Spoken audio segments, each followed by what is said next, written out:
Bonjour, bienvenue pour cette dernière après-midi des conférences de Végétalis. Alors on va parler d'énergie produite à la ferme pendant ces 3 débats de l'après-midi. Tout à l'heure on évoquera les freins et les atouts de la filière française en agrivoltaïsme. On évoquera aussi plus tard l'intégration des cives dans les unités de méthanisation. Mais pour commencer, on va évoquer le partage de la valeur ajoutée, vaste débat, le partage de la valeur ajoutée en agrivoltaïsme. Pour en parler, j'ai à côté de moi Gérald Brun, directeur général d'Eurasolis. Bonjour. Et à côté, Jean-Paul Mestro, responsable des transitions énergétiques à Capgen. Capgen qui est une filiale du Crédit Agricole, si je ne me trompe pas, c'est une filiale. Tout à fait, c'est voilà. une filiale. Est-ce que déjà vous pouvez me présenter, Jean-Paul, votre quotidien, voilà. Quel est votre rôle, quel est votre métier ? Alors le métier chez Capgen, c'est d'être l'outil de la politique de la Caisse régionale de Crédit Agricole Pyrénées-Gascogne dans l'accompagnement et l'accélération de la transition énergétique de son territoire. Comme toutes les transitions majeures, la Caisse régionale a vocation non seulement à les accompagner au mieux pour conserver l'attractivité du territoire, mais aussi, si possible, à les accélérer. Et donc la spécificité de notre Caisse régionale sur la transition énergétique, c'est qu'on a voulu aller au-delà simplement du financement bancaire. On est le premier financeur crédit des projets ENR de notre territoire, mais au-delà de ça, on a souhaité ne pas attendre que les projets soient montés par nos clients pour les accompagner, mais être proactif. Et c'est le rôle de Capgen, qui est un développeur local sur le sud-ouest de solutions photovoltaïques, hydroélectricité, en ce qu'on appelle tiers investissement ou tiers développement, c'est-à-dire qu'on loue des surfaces, on construit la centrale, on l'exploite, en contrepartie de quoi on verse un loyer à l'agriculteur ou au propriétaire foncier, qui lui permet de valoriser ces fonciers-là, de consolider finalement son exploitation et de participer, sans s'occuper de rien, à la transition énergétique. Voilà, et on accompagne également les sujets d'efficacité énergétique, de sobriété. Donc notre quotidien, c'est monter des projets, accompagner les clients au plan technique, c'est être une source de solutions techniques. Alors, à côté de vous, Gérald Brun, même question, Eurasolis, filiale de la coopérative ? Exactement, donc Eurasolis c'est une filiale d'Euralis, coopérative agricole, qui a décidé il y a 3 ans d'accompagner ses agriculteurs, ses adhérents, coopérateurs qui veulent solariser leurs bâtiments. Donc on les accompagne du démarrage jusqu'à la livraison d'une centrale clé en main. Et pour ceux qui ne veulent pas ou qui ne peuvent pas financer, on apporte également le tiers investissement. Enfin, la troisième proposition de valeur, c'est d'aller vers l'agrivoltaïsme, dont on va parler cet après-midi, donc qui est une production d'électricité et une production agricole combinée. Pourquoi avoir fonctionné en système de filiale ? C'est une bonne question. Dans une coopérative, on a des activités qui sont assez distinctes et du coup, ça permet effectivement de mieux piloter les activités qui sont propres à la coopérative, que ce soit sur du maïs, sur la production de canards par exemple, ou la transformation, ou la production de semences. Tout ça, c'est filialisé et effectivement, le photovoltaïque, il a été également filialisé au travers d'Eurasolis. Alors, sur la filière agrivoltaïque, on voit beaucoup d'acteurs qui arrivent sur le marché. Alors, vous en êtes l'illustration, mais il y en a d'autres, ils sont nombreux. Et donc, il y a une image un petit peu peut-être erronée d'un côté poule aux odeurs. Voilà, tout le monde s'y intéresse. Des grands groupes, on voit des Total Energy, on voit de nombreux acteurs. D'où se pose déjà peut-être qu'avant de parler de répartition de la valeur, il faudrait déjà qu'on définisse la valeur, ce qu'on met derrière le mot valeur. Gérald ? Oui, alors il y a beaucoup d'acteurs, en effet, vous avez raison, et c'est un bon signe pour la planète, puisqu'on a des acteurs effectivement qui vont développer des projets d'énergie renouvelable, qui ne vont pas produire de carbone, et ça c'est une bonne chose. Alors, d'où ça vient ça? C'est parce que tout simplement, le photovoltaïque, la production photovoltaïque, elle permet de produire de l'électricité à un coût qui est extrêmement faible. Aujourd'hui, c'est l'énergie la plus compétitive du marché. Et donc, effectivement, il y a tout un tas d'acteurs. L'industrie du photovoltaïque est très fragmentée. On pourra le regarder tout à l'heure sur les slides. Donc, de la fabrication des modules jusqu'à la... Alors, on va pouvoir regarder les slides. Voilà, on va pouvoir les passer. Alors, juste pour info, je dis en régie, on n'a pas de retour sur l'écran. On a les slides derrière. Je ne sais pas si vous arrivez à nous allumer l'écran devant. Ça peut être pratique. Voilà, en tout cas alors, on les a déjà sur le grand écran derrière nous. Voilà, donc ça, c'est un schéma qui présente grosso modo comment est fabriqué un module photovoltaïque. Il y a tout un tas d'étapes de fabrication. Alors, ça, souvent, on dit « Ah oui, mais les panneaux, ils ne sont pas fabriqués en France ». C'est vrai, vous avez raison. 80% de la fabrication de ces modules, ça vient d'Asie. Mais malgré tout, dans l'industrie photovoltaïque et la production d'énergie photovoltaïque, il n'y a pas que la fabrication des modules qui rentre en ligne de compte. Il y a toutes ces activités diverses et variées et finalement, le photovoltaïque ne représente aujourd'hui que 20% à peu près du coût de l'électricité produite. Voilà. Donc il y a beaucoup d'acteurs, en effet, qui sont présents sur le salon, mais il n'y a pas que sur le salon. Quand on va, par exemple, dans une foire comme à Munich, qui est la mecque un peu du photovoltaïque dans le monde, c'est extraordinaire le nombre d'entreprises qui existent et qui font que cette industrie est très, très, très fragmentée. Alors là, quand vous avez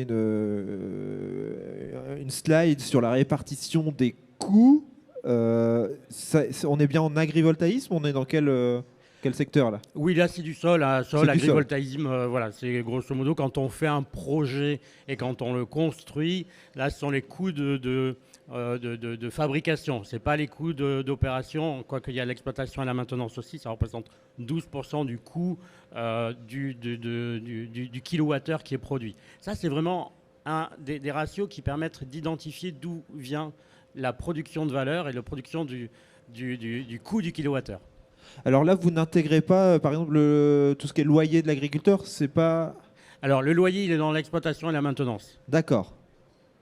Ok. Les chiffres, Jean-Paul? Oui. Alors, c'est le problème de l'agrivoltaïsme, en particulier et du photovoltaïque en général, c'est qu'on parle de projets très très différents. La toiture, ça n'a rien à voir, y compris en structure de coût, avec le sol. L'agrivoltaïsme dit dynamique, où vous avez un capteur au niveau de la plante qui permet de piloter le panneau à des coûts d'exploitation qui sont très significativement supérieurs à cela, ce qui pose un problème de compétitivité et de rentabilité de ces projets chez nous. Il y a un peu moins ici d'ensoleillement aussi que dans le sud-est de la France, par exemple. Donc, il y a des différences et donc des technologies qui sont plus adaptées à un secteur ou à un autre. Si vous parlez de serre photovoltaïque, c'est encore autre chose, donc c'est très très variable et c'est aussi une difficulté quand on n'est pas du métier pour comparer et se faire une juste idée du partage de valeur qui peut être proposé par les développeurs. Mais si on reste sur l'agrivoltaïsme au sens de la loi sur l'agrivoltaïsme, c'est-à-dire avec le maintien de la production agricole, aujourd'hui, qu'est-ce que vous développez? Parce que vous développez des projets. Alors déjà, on reviendra sur les slides après, sur la suite, mais j'intègre cette question. Aujourd'hui, vous développez quelles surfaces? Voilà, c'est quoi votre objectif? Alors, l'objectif, c'est avant tout d'apporter de la valeur au monde agricole en trouvant des solutions qui permettent à la fois de préserver la production agricole, ça c'est une chose, mais aussi de faire des installations qui vont être rentables. Et en effet, mon collègue l'a dit, il y a multiples solutions. Quand on est sur de l'élevage avec des bovins, par exemple, on va être tenu de mettre des panneaux assez hauts pour que les vaches puissent circuler dessous. Si vous êtes avec une exploitation d'ovins, là, par contre, on peut mettre des panneaux quasiment au ras du sol. Et pareil, si on est sur de la culture, grande culture, ou si on est sur des kiwis, par exemple, ben là, on ne va pas avoir les mêmes contraintes. Donc, on va s'adapter à chaque fois, à chaque situation. Et ça, c'est le rôle de Rasolis, de trouver la bonne solution pour la bonne production agricole. Alors, en termes de taille, bien évidemment, il faut qu'on ait des tailles critiques, des tailles limites. Alors, on parle de la toiture, on va peut-être en parler un petit peu, mais là, on va parler d'agrivoltaïsme. Et pour faire des projets agrivoltaïques qui tiennent la route, alors d'abord, il faut qu'il y ait un projet agricole qui soit solide. Ça, c'est la première des choses. Et la deuxième chose, c'est d'avoir on va dire un coût de production qui soit acceptable. Un coût de production, donc, qui va être calculé par le dimensionnement, etc.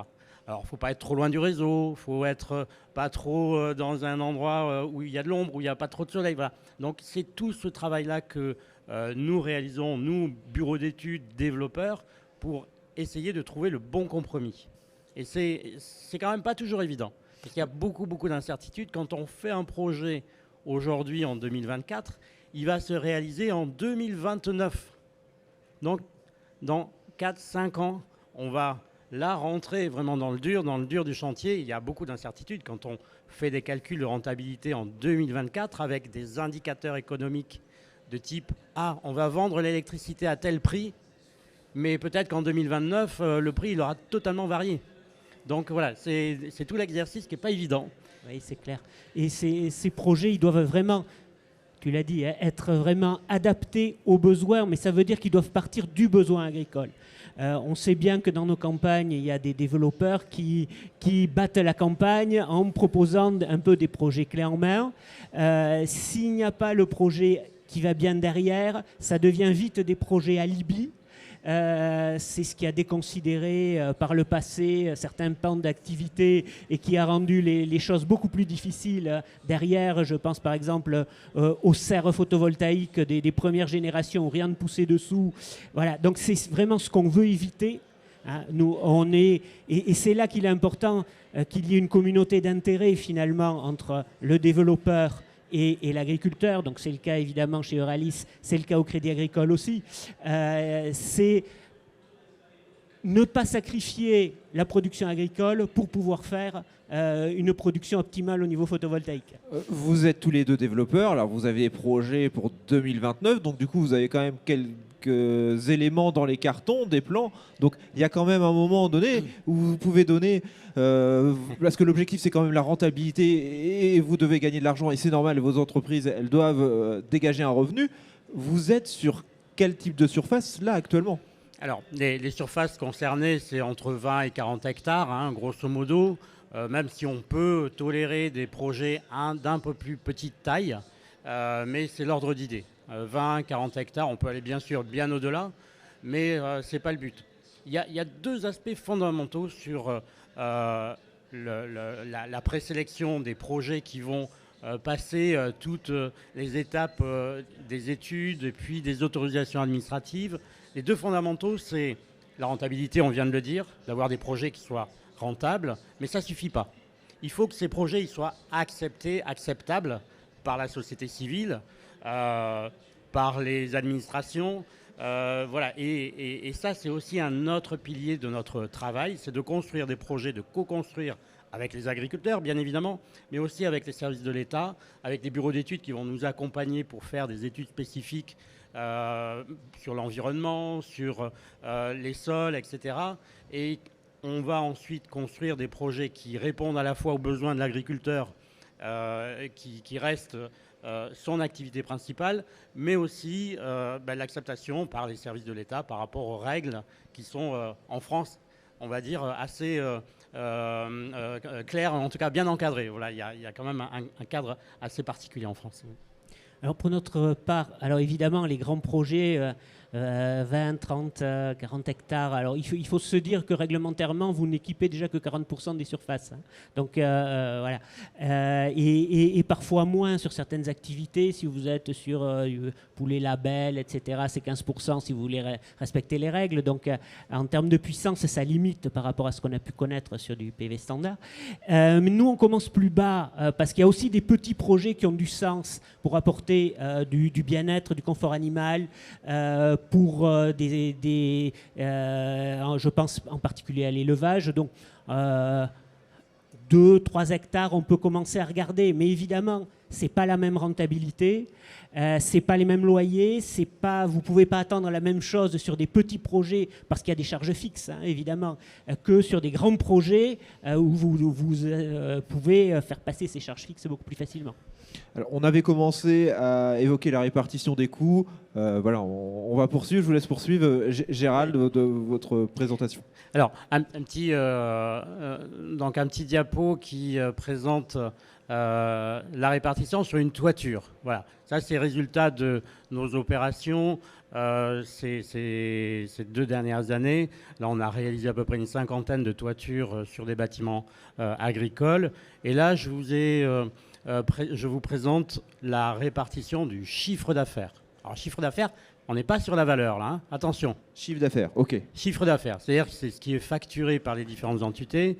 J'ai sélectionné, alors il y en a bien d'autres, mais j'ai sélectionné les principaux acteurs de ce type de centrale. Donc il y a l'agriculteur qui est là un investisseur et qui investit pour 30 ans sur une centrale qui fait à peu près 300 kilos. Donc quand on calcule le revenu futur qu'on actualise avec des taux qui sont tout à fait discutables, parce que là, c'est toujours... Là, j'ai actualisé à 3,5%. Voilà, c'était une manière de faire. J'aurais pu faire plus. Bon. Et puis, donc on voit que l'agriculteur, en effet, c'est lui qui va fabriquer le plus de chiffre d'affaires. Et puis après, il y a Eurasolis, par exemple, qui nous, on fait du clé en main. C'est-à-dire qu'on va livrer une centrale prête à fonctionner. Donc le coût de la centrale, il est là, par exemple, de 210 000 euros pour une centrale moyenne de 300 kg. Oui, alors par contre, du coup, le chiffre d'affaires, c'est d'Eurasolis, c'est quand la centrale est installée. Exactement. Le chiffre d'affaires de l'agriculteur, alors oui, vous le ramenez sur 30, vous dites sur 30 ans. Quoi. Je le mets sur 30 ans et je l'actualise à l'année N. Voilà. Ok. Bon. Donc voilà, puis il y a le bâtiment, il y a Enedis, le raccordement, il y a la maintenance, il y a la collectivité aussi qui récupère un petit peu d'argent via les taxes IFER et CFE, et puis les assurances. Le bâtiment, c'est quoi? Alors le bâtiment, c'est-à-dire que là, c'est l'ossature. Voilà, c'est l'agriculteur qui va financer soit un bâtiment ou soit qui va renforcer un bâtiment. Sur les 49 centrales là, qui sont synthétisées dans ce diapo, c'est effectivement la somme des coûts liés à la construction du bâtiment ou au renfort. Bon. Ok. Quand on regarde maintenant la suite, là, c'est la marge. Là, on a essayé de calculer la marge. On pourrait en parler des heures et des heures sur la marge, mais on voit que quand on retire tous les coûts qui sont liés à l'exploitation de la ferme photovoltaïque, là, on réduit effectivement le coût, le revenu pour l'agriculteur, mais il garde quand même un revenu assez important. Vous voyez, là, c'est sur une toiture. Bon, toiture, donc là, on voit que l'agriculteur, il en prend quand même une bonne partie, et c'est normal, puisque c'est son installation à lui. Et puis après, tous les autres, voilà, il récupère aussi un petit peu de marge. Encore une fois, là, je n'ai pas mis la fabrication des modules, etc., etc. Maintenant, si on regarde sur l'agrivoltaïsme. Alors, l'agrivoltaïsme, là, c'est d'autres valeurs. Hop, là, on change de dimension. Pareil, même idée, comment dirais-je, le chiffre d'affaires sur 30 ans actualisé sur une année à 3,5% et un parc moyen, une centrale agrivoltaïque moyenne de 15 MW. Ce qui est quand même beaucoup. Hein. Là, on est sur des centrales qui font une vingtaine d'hectares. Hein, et je suis d'accord avec vous. L'investisseur, là, 14 millions, c'est le chiffre d'affaires de la vente d'électricité. C'est la vente d'électricité sur 30 ans. Okay. Voilà, les entreprises qui viennent, les entreprises de travaux qui ont fait tout un tas de choses, c'est 13 millions d'euros. Et puis le développeur, voilà, leur développeur c'est Eurasolis, voilà, 2 millions d'euros, ça c'est ce qu'on facture. Mais ça, c'est pas le plus important. Alors, si, c'est intéressant quand même de voir un peu le chiffre d'affaires. Mais ce qui est important, c'est la suite. Voilà. Alors, juste quand même, parce que le chiffre d'affaires, il était si je reviens sur la slide, si on additionne le chiffre d'affaires du coût de l'investisseur à 14 millions d'euros de chiffre d'affaires, mais il y a 13 millions d'euros finalement d'investissement dans les entreprises. Donc on a un chiffre d'affaires qui est inférieur à l'investissement, non? Alors, c'est pas tout à fait calculé comme ça, mais bon, ça, c'est comment dirais-je? Mais l'investissement entre pas dans le compte de résultat. Okay. Faut pas. Non, mais je regarde. J'essaie de comprendre bien des. Voilà. L'idée, c'était de voir un petit peu les grandes masses. Ensuite, là, par contre, on regarde un peu plus dans le détail. Qu'est-ce qui reste à la fin quand on a remboursé les emprunts, quand on a payé toutes les entreprises? C'est la marge nette. Avant impôt. Hein, Et l'investisseur, bon, il en prend toujours une bonne partie, c'est normal. Les entreprises de travaux, elles en récupèrent beaucoup. Alors ces entreprises, y compris la fourniture des modules, c'est le petit diagramme que je vous montrais tout à l'heure, hein, le deuxième diagramme. Et le développeur, il en récupère une partie. Et puis la collectivité, elle en récupère pas mal. Et le propriétaire foncier et l'exploitant agricole, tout à fait en bas. Mais malgré tout, là, ils louent leur terrain ou alors ils font de l'exploitation agricole. Voilà, on dit c'est à peu près 50-50. Chacun va récupérer à peu près la moitié du revenu agricole. Enfin, du revenu de la centrale photovoltaïque qui est générée localement. Alors, si on regarde une autre manière de voir, et ça je vais m'arrêter là, si ça veut bien avancer. Yes. Voilà, donc ça c'est ce que ça représente grosso modo en termes de proportion. À gauche, vous avez le slide sur le chiffre d'affaires. À droite, la marge. Ensuite, on regarde ce qu'on voyait tout à l'heure, ça c'est les petites toitures, le chiffre d'affaires et le petit post-it tout à fait en bas. Ça, c'est la taille de la marge générée sur une toiture de 300 kg à comparer par rapport à une centrale qui fait 15 MW, c'est à peu près proportionnel. Je n'ai pas fait trop de mathématiques, j'ai vraiment fait ça à l'œil. Voilà, ça vous donne un peu un ordre d'idée de ce que ça peut rapporter aux uns aux autres. Alors attention là, parce que souvent on a des agriculteurs qui nous disent oui, mais mon voisin il a obtenu tant, il a obtenu tant. C'est extrêmement variable d'un projet à l'autre. Donc ça, déjà, c'est un cas un peu standard, sol classique, voilà. Si vous faites du dynamique, vous n'avez pas du tout ça. Hein. Vous avez une rentabilité au final pour l'investisseur qui est presque à zéro. C'est ça, c'est ça. Voilà. Donc c'est très très différent. Si vous êtes sur de la serre, c'est aussi très différent, avec beaucoup plus de charges d'exploitation, beaucoup plus de coûts d'investissement aussi. Selon comment vous tournez les panneaux, même au sol, ça vous donne absolument pas la même chose. Donc selon comment est orienté votre terrain, c'est pas du tout la même chose, parce qu'évidemment l'ensoleillement est pas le même. Donc attention à ne pas prendre des chiffres que vous avez entendus ici ou ailleurs oui, pour argent comptant et pour quelque chose de normal. Tout projet s'étudie vraiment au cas par cas et c'est très très différent. Alors, quand vous dites que les projets dynamiques, la rentabilité, elle est à zéro, pourquoi on développe des projets dynamiques ?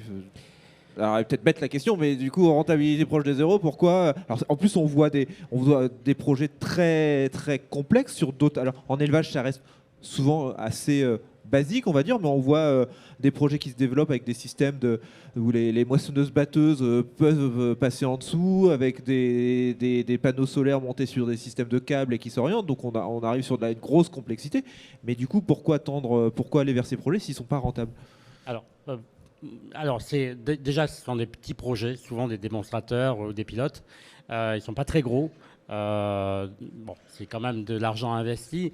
Deuxièmement, c'est aussi pour rendre un service à l'agriculteur, et notamment en PACA ou dans les Pyrénées-Orientales, où il y a des vignes qui sont extrêmement touchées par la sécheresse et par les pics de température. Et du coup, le panneau solaire, il vient apporter un vrai service. En plus de produire de l'électricité, il apporte de l'ombre. Donc ça, c'est pas mal quand même. Voilà. Après, bon... il faut bien commencer, quoi. C'est comme toujours, quand vous êtes sur une activité à ses débuts, il faut prendre quelques risques, effectivement. Il faut, pour faire avancer le domaine, pour que demain, probablement, avec l'évolution des technologies, on trouvera quelque chose certainement de rentable et d'adaptable. Aujourd'hui, il vaut mieux pour notre région, encore une fois, c'est assez différent si vous êtes dans le sud-est de la France. Mais ici, il vaut mieux partir sur des solutions simples et presque rustiques. Et solides. Et solides, mais cohérentes avec votre activité. Donc le développement au début se fera peut-être davantage, alors je ne connais pas vos projets, davantage sur l'élevage qui paraît plus accessible ? Alors pour nous, oui, c'est plutôt effectivement une bonne solution. Par rapport à l'agrivoltaïsme, on apporte un vrai service à l'agriculteur en mettant de l'ombre sur ses pâturages. Et donc ça, on améliore quelque part le bien-être animal. Sur le végétal, c'est plus compliqué. Pour cocher toutes les cases de l'agrivoltaïsme, qui sont assez nombreuses et complexes, c'est moins évident. D'où des pilotes, d'où des démonstrateurs qui permettent de tester, de regarder un petit peu quel est le rendement sous tel ou tel panneau. Parce que le végétal, il a besoin de lumière pour grandir. Et les plantes qui n'ont pas besoin de lumière, il n'y en a pas beaucoup. Le kiwi n'a pas besoin de beaucoup de lumière parce que c'est une liane et qui vit dans les arbres, hein, normalement, à l'état naturel. Donc, elle permet, effectivement, elle n'a pas besoin d'autant de lumière que du maïs. Si on vous mettez des panneaux sur du maïs, ça ne va pas trop marcher. Oui, oui, non, c'est clair que l'élevage, c'est ce qui va faire le volume en plein champ. Ça ne veut pas dire qu'il ne faut pas faire quelques projets de test, toujours pareil, pour essayer de trouver ce qui est adapté, y compris en termes de culture, parce que les cultures adaptées dans le sud-est, où ils ont quand même un peu d'avance sur nous, sur ces projets-là, du fait de leur ensoleillement, ne sont pas forcément les mêmes qu'ici. Donc ça ne veut pas dire qu'il ne faut pas faire au moins quelques projets et quelques tests, mais la volumétrie en plein champ, elle sera sur l'élevage. Puis après, il y a quand même quelques cultures possibles, alors peut-être plus sous serre pour le coup. Le kiwi rouge en particulier, ça en est une, mais on a quelques exemples de fraises ou quelques autres cultures aussi qui se marient bien avec le photovoltaïque. Vous évoquiez les agriculteurs qui comparent ce qui est offert à un voisin ou à un autre, mais alors concrètement, comment on compare? Parce que les agriculteurs, ils vont être de plus en plus sollicités. Moi, ce matin, j'avais sur mon smartphone une publicité où me disait, voilà, installez de l'agrivoltaïsme sur vos terres. Alors, pour le coup, la proposition de tarif était assez large, c'était entre 2500 et 6000 euros hectare. Donc, là-dedans, il y a à boire, à manger, ok, mais comment on choisit, sur quels critères? Parce que naturellement, on peut se dire, bah oui, on va prendre quand même celui qui promet le plus gros loyer. C'est le premier réflexe, effectivement, mais c'est le risque aussi que le projet ne sorte pas. On voit aujourd'hui, alors l'agrivoltaïsme, c'est le nouveau Far West. Et on avait connu ça dans le photovoltaïque avant le moratoire de 2011, où il y avait des gens pas très sérieux. Voilà. Et là, on a pas mal de gens qui se montent pour faire du photovoltaïque. Ils n'ont pas vraiment d'antériorité. On ne sait pas quel est exactement leur savoir-faire. Et ils proposent des choses mirobolante, et après, s'il en sort 10%, ça sera déjà énorme. Mais il verrouille du foncier en se disant, au cas où, on ne sait jamais. Bon. Donc là, il faut travailler avec des gens sérieux. Je parlais tout à l'heure de l'alignement d'intérêts. C'est quand même le meilleur gage pour avoir un traitement satisfaisant de la part du développeur, parce que quand vous êtes adhérent à une coop ou client d'une banque qui vous propose, par exemple, au hasard, qui vous propose la solution, ils ont intérêt, autant l'un que l'autre, à ce que vous alliez bien et à ce que vous consolidiez votre activité. Et après, le mieux, et on rejoint le problème du partage de la valeur, sur les grands projets, je ne parle pas des tout petits projets, mais sur les grands projets, le mieux, et nous c'est un peu le politique un peu systématique, c'est associer l'agriculteur au projet qui est fait sur ces terres. Et puisqu'il est associé, il a accès aux chiffres, il a accès à tout. Et on peut travailler à livre ouvert avec lui. Et comme ça, il peut juger de ce que c'est. Et dernière chose peut-être aussi, dans d'autres cas, on intervient tout simplement en tiers de confiance. Là, on est moins en première ligne sur le développement. On intervient juste en actionnaire minoritaire, juste pour sécuriser l'agriculteur, client, qui souhaite avoir quelqu'un qui soit là pour le sécuriser durant 30 ans, 40 ans d'exploitation. C'est très long. Il y a la question aussi de la viabilité de celui qui va gérer cette centrale à long terme. Et donc, on joue aussi ce rôle de tiers de confiance. Voilà. Oui, allez-y, pour compléter, tout à fait d'accord avec tout ce que vous avez dit. Moi, je dirais que voilà, c'est une histoire de confiance. Et qui de mieux qu'un agriculteur pour avoir confiance en un autre agriculteur? C'est vrai que là, je prêche un peu pour notre coopérative qui défend depuis 80 ans les intérêts des agriculteurs. Voilà, nous, on attache effectivement beaucoup d'importance à ces activités-là. Et donc, c'est vrai que ce n'est pas évident pour tous ces agriculteurs de voir toutes les sollicitations qui arrivent par téléphone, voilà, ou carrément des gens qui viennent frapper à la porte directement. Il y a beaucoup d'apporteurs d'affaires aussi dans ces lots-là qui vous promettent bons et merveilles, et in fine, il ne se passera rien, quoi. Ouais. Et au-delà du fait, est-ce que le projet sortira ou pas, il faut regarder et penser aussi à l'après. Le projet, il est construit, vous êtes engagé pendant 40 ans. Et là, est-ce que votre partenaire sera suffisamment solide, sera encore là dans 20 ans?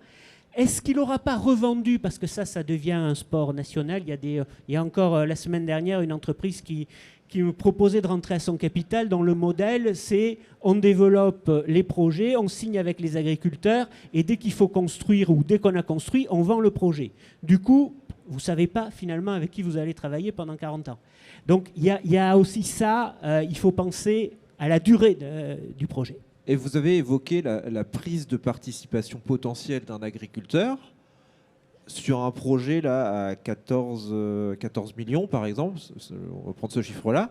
Ça veut dire qu'il il peut rentrer à quelle hauteur? Alors, c'est des parts sociales. Comment ça fonctionnerait? Alors là, il y a plusieurs modèles, mais en effet, c'est parts sociales. Ça, c'est assez simple.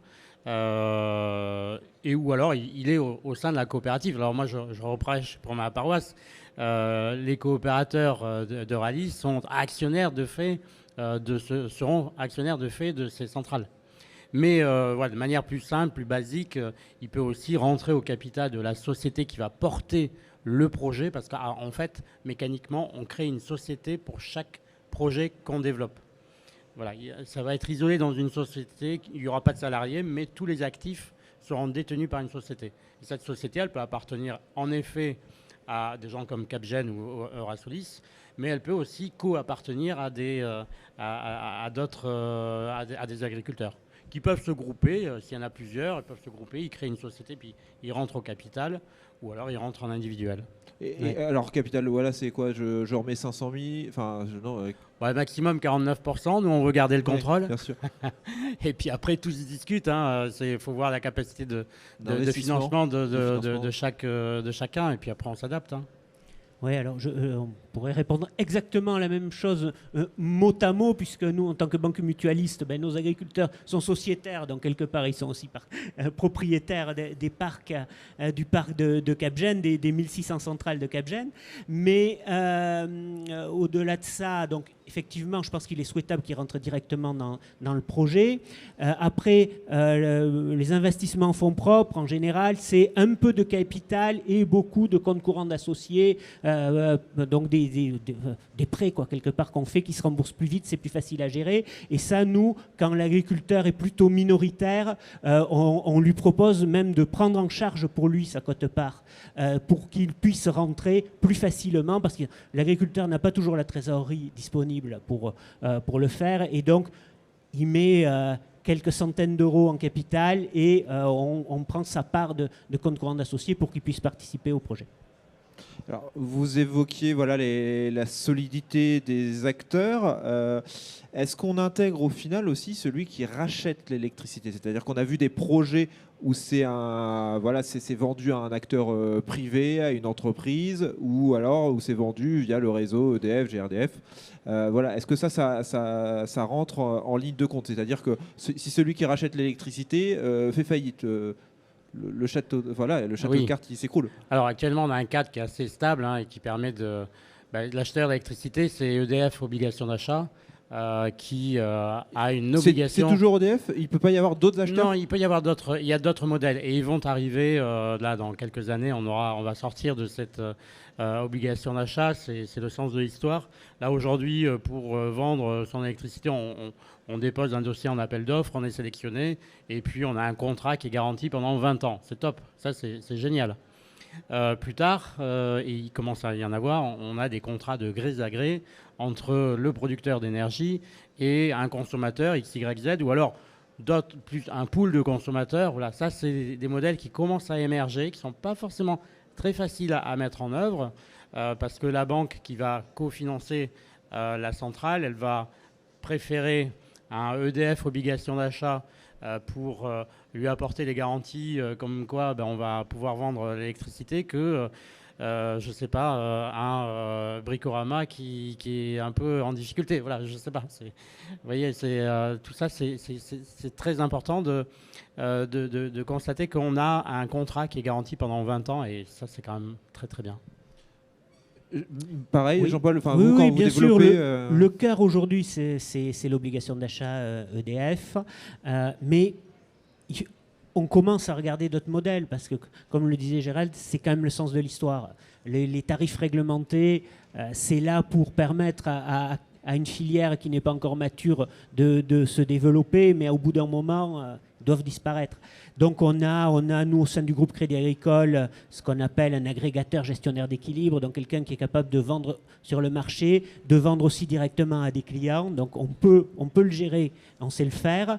Et puis on fait, alors pour le petit agrivoltaïsme, donc pas tout à fait celui dont parlait Gérald, mais des surfaces beaucoup plus restreintes, on peut le regarder aussi en autoconsommation, lorsque ça fait du sens et que la consommation, les besoins alors de l'agriculteur, des agriculteurs, d'une COP sont suffisants. On peut aussi le valoriser comme cela.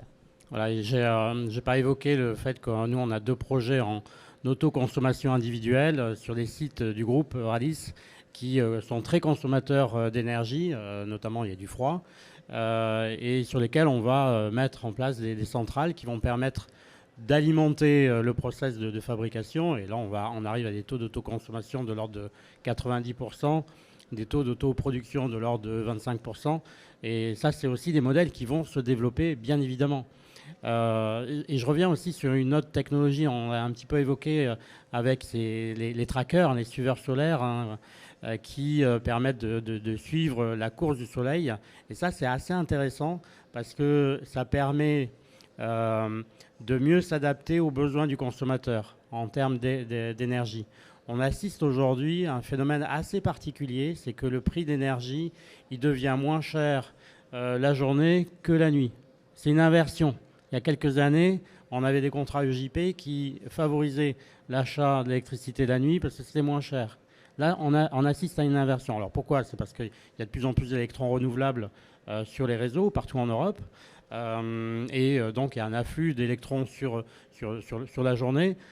Et donc, voilà, il y a aussi un sujet à ce niveau-là. Les trackers permettent peut-être de mieux s'adapter effectivement à ce besoin-là. Et il va y avoir certainement, d'ici quelques années, une révolution industrielle que tout le monde peut annoncer, c'est sur le stockage.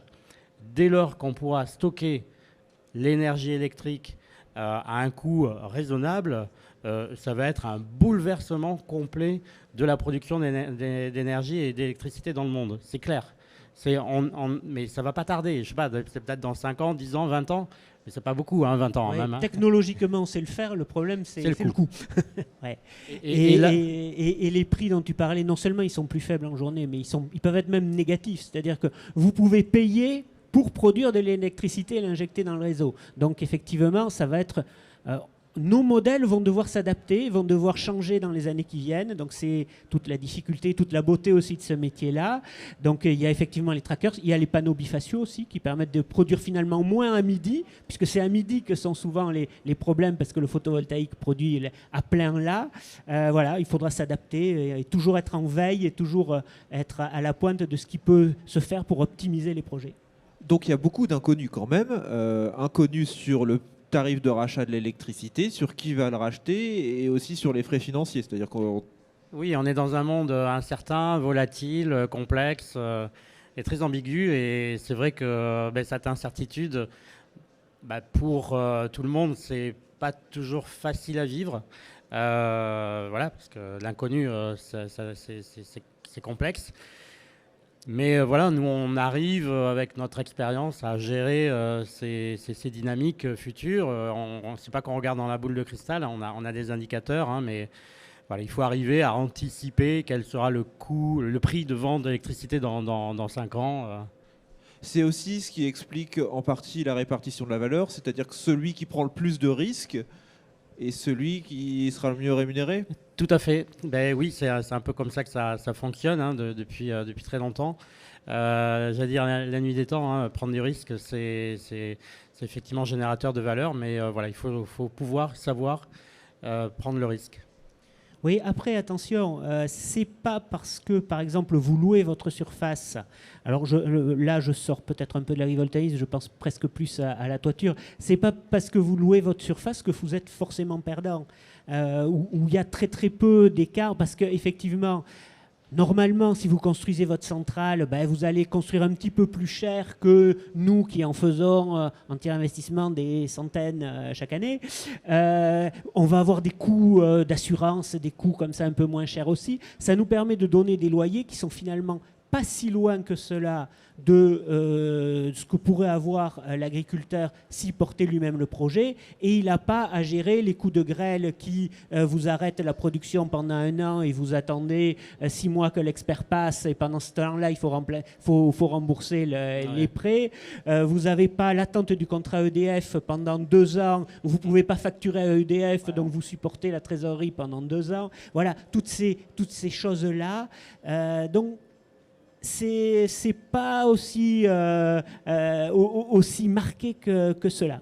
Ouais, je confirme, tout à fait. Quand on fait du tiers investissement, quand on fait cette analyse de valeur, on voit que l'agriculteur il perd pas grand-chose avec le fait de passer sur du clé en main ou du tiers invest. Il y a un peu de différence, mais elle n'est pas énorme. Elle est faible, et en plus, il peut recevoir le loyer tout de suite, recevoir les 30 ans de loyer à la date de la construction de la centrale. Donc il peut l'utiliser immédiatement pour investir dans son activité, alors que s'il est propriétaire de la centrale, ben, il va devoir attendre les 30 ans pour avoir les sommes. Alors, le temps passe, je regarde, je me tourne vers la salle. Est-ce qu'il y a des questions? Est-ce qu'il y a des gens qui veulent poser des questions? Non, j'ai cru. Il y a pas de... J'amène le micro si vous voulez. Vous avez vu une question? Je suis sûr, il y a plein de questions, mais vous n'osez pas poser la première, non? Moi, du coup, j'en ai une dernière avant de conclure. Alors, c'est vrai qu'on a parlé de la répartition de la valeur entre l'agriculteur, le développeur, l'investisseur. Je le vois de manière aussi, ma question elle est plus horizontale. Quelle est la répartition de la valeur aussi sur un territoire? C'est-à-dire entre l'agriculteur qui est au bon endroit, qui va avoir une manne financière, et qui va pouvoir bien investir, et aussi la répartition de la valeur vis-à-vis des collectivités territoriales, ce qui peut contribuer à l'acceptation de la société, de ces structures qui sont quand même pas neutres dans le paysage. Joker, non. Alors, c'est effectivement une question compliquée. Donc le Joker, effectivement, est tentant.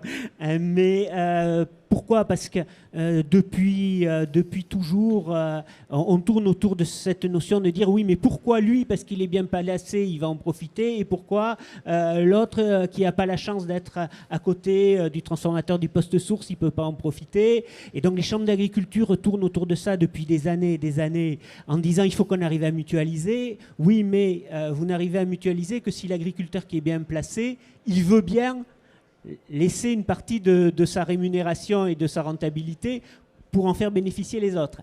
Et ça, soyons honnêtes, on ne l'a pas vraiment constaté pour l'instant. Donc la mutualisation, elle se heurte à ça. Après, ceci étant, il y a quand même un retour globalement au territoire qui est possible et qui est très souhaitable. Mais il se fait aussi par le choix, encore une fois. Alors on va dire qu'on plaide là pour notre paroisse, mais si vous faites votre projet avec un développeur qui est basé à Marseille, à Lille, à Paris, la rentabilité, elle sort du territoire. Nous, la rentabilité, elle reste dans le territoire. Alors, si je parle de Pyrénées-Gascogne et de Cap-Gênes, on n'intervient que sur 3 départements, donc la rentabilité des projets, elle est investie dans le soutien du Gers, des Hautes-Pyrénées, des Pyrénées-Atlantiques, et c'est un moyen de faire revenir au territoire la rentabilité des projets. Après, je reprends mon joker. On peut très bien imaginer que les agriculteurs qui ne sont pas destinataires d'une centrale agrivoltaïque investissent aussi dans le projet du voisin. Why not? Ça, c'est des mécanismes qu'on peut tout à fait mettre en place. Après, il y a aussi une différence entre des projets très concentrés, parce qu'il en existe, plusieurs dizaines, centaines de mégawatts. Au même endroit, là, vous servez 1 ou 2 agriculteurs. Ou alors, on peut avoir une dynamique un peu différente et un peu saupoudrer le territoire avec des centrales un peu plus fragmentées, ce qui pose des questions sur les réseaux, ce qui pose des questions aussi sur le coût complet d'une opération quand elle est fragmentée comme ça. Mais c'est une vraie question, elle est très complexe. Alors, dernière question avant de conclure. Est-ce que les collectivités locales vous sollicitent pour investir? Est-ce que sur ce genre de grosses infrastructures comme ça peut exister ailleurs, il y aura des partenariats publics-privés? Oh, ils existent déjà. Ils existent déjà. Capgène est actionnaire fondateur des fonds régionaux Nouvelle-Aquitaine, Terra Énergie, Occitanie, Agence régionale énergie-climat, des SEM départementales donc, qui sont créées avec les territoires d'énergie, comme on dit maintenant, les anciens syndicats départementaux d'énergie. Et donc qui investissent dans l'agrivoltaïsme? Et qui investissent dans les ENR au sens large et dans l'agrivoltaïsme également. Et là, on soutient l'ensemble de ces projets. Tout ce qui peut accélérer notre transition énergétique est bon à soutenir et on s'emploie à le faire. Voilà, oui, au niveau communal, c'est compliqué, mais les communes se regroupent au travers de régies, de syndicats, de SEM, et ça peut marcher. C'est pas toujours facile à mettre en œuvre, parce qu'il y a une gouvernance qui, de fait, se multiplie, mais ça se fait, ça se pratique. Voilà. Les syndicats d'électricité sont des émanations des communes. Et les syndicats d'électricité, il y en a beaucoup qui investissent énormément. Moi, je connais très bien le syndicat de la Vienne, par exemple, ou de la Vendée, qui sont 2 syndicats qui sont très impliqués dans l'éolien notamment. Ils ont investi, je ne sais pas combien de mégawatts ils ont, mais et ça, ce sont les collectivités. Eh bien, merci beaucoup d'avoir participé à cet échange. Alors, on retiendra qu'il y a beaucoup d'aléas. On invitera les agriculteurs à être prudents sur le choix des acteurs, de vérifier Alors, on préférera les acteurs français, visiblement, les acteurs locaux. Voilà, donc merci beaucoup. On marque une pause et puis on se retrouve dans 10 minutes pour la prochaine table ronde. Merci.